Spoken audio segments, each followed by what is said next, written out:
Hey Recover family, it's Dr. Bobby Thrush. I'm here in Doral at the lab. I have 5 of my athletes inside waiting for me. We're gonna hear about their stories. We're gonna do some functional medicine, and I'm gonna show you a little bit more therapy techniques in there. Shout out to Mac Method.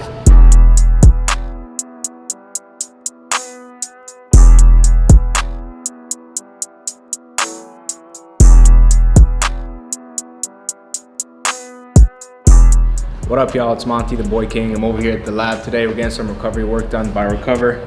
Dr. Bobby over here is going to help us fix whatever injuries we got today. Back in 2019, I tore my anterior labrum in my right shoulder boxing. And ever since, it's been an issue for me. So I'm always doing shoulder rehab and physical therapy and stuff like that. I got surgery on it, but it still needs a lot of work done. So I'm very keen on, with my rehab work and recovery stuff. I have to make sure that before any vigorous movements, I'm warming up and stretching out my shoulder properly. I try and isolate the rotator cuff muscle to strengthen it, and just do a lot of mobility movements so I'm able to get more range of motion and strength in the shoulder. I had a doctor look at me, and he sort of customized the plan for me as far as what I got to do and what workouts I need to specialize on, so I've been following that routine. And besides that, I just make sure to always give my body the proper recovery it's needed so I'm able to perform at my best. It's very often you hear stories of fighters that are so into their training that they reach a plateau, and to me it's like almost burning out because you don't give yourself enough time, to take a break from whatever it is you're doing. Too much of anything is never good, so if you overwork yourself and you overwork your brain, you're definitely gonna burn out, and that's gonna set you back even further than, anything else. Through my experience, the most common injuries I would face as a bare knuckle fighter and as a fighter, issues with my wrist, with my shoulders, my joints, because it's all very repetitive motions and it's all very intense. Parts of your body are very vital to have a longer career and be able to, perform at your best without any serious injuries.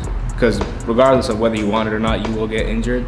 How you treat the injuries to determine whether you're gonna completely heal from it or not. My name is Monty The Boy King. I'm a boxer / professional bare knuckle fighter. I'm 2-0 undefeated in the 155-pound division.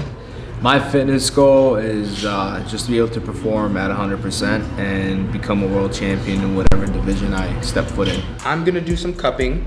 Monty told me that he's having some issues with his shoulder. So what I'm gonna do is that I'm gonna try to get some blood flow in there by lifting the superficial part of his skin. So the blood flow can actually get into the damaged tissue. Like literally just sucking my muscles into a little cup. It's a bit tight, a bit tender. No, it's not painful at all. But I can feel blood rushing to it. So the reason why the color it is what it is because his shoulder is compromised. There's not enough blood flow that's going there. It may be because of his injury. It may be because he's not taking the right approach to recovery. So now, doing cupping, doing stuff that demands blood flow to this area is really, really important. As you can see, this is only 3 minutes of cupping. So it turned this color. So the color change, if it was like light red, that means, well, he's getting adequate blood flow. When it turns purple like this, that means he's not getting adequate blood flow, and there's a chemical reaction that's going on. My goal is just to live a healthy lifestyle. My family has a lot of obesity problems down the generation, so I really wanted to break that and make the change from my generation on. I want my kids to keep living that legacy and know that health is important.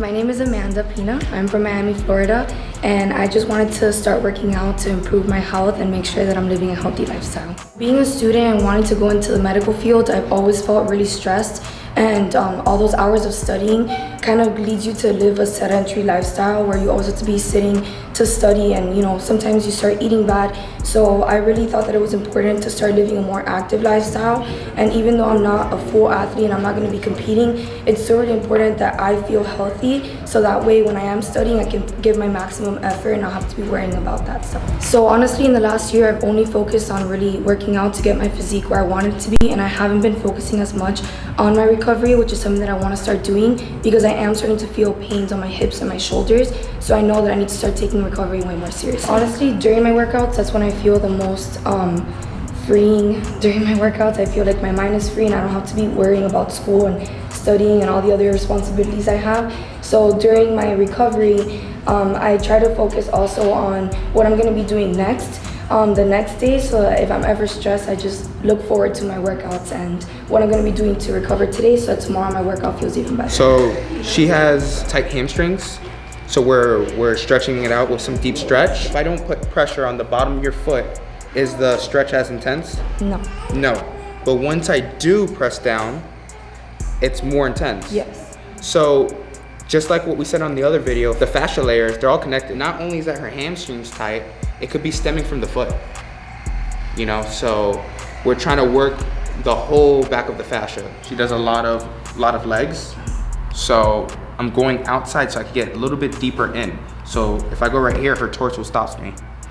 If I go out here, I can go a little bit deeper and really flex her hip flexors. She's pretty flexible, but she definitely can go more if the hamstrings were not as tight. Which, like I said, it could be stemming from the foot. A lot of these therapies that us therapists do doesn't have to be fancy all the time. I never have anybody to help stretch me out, so I actually feel like the muscle pulling, and I feel like it would help me a lot if I would do this before my workouts. What people miss is that if we're dissected, you take out the skin, all the muscle is all connected. Yeah. So something from like your big toe could be affecting your shoulder. Mm-hmm. You know what I mean?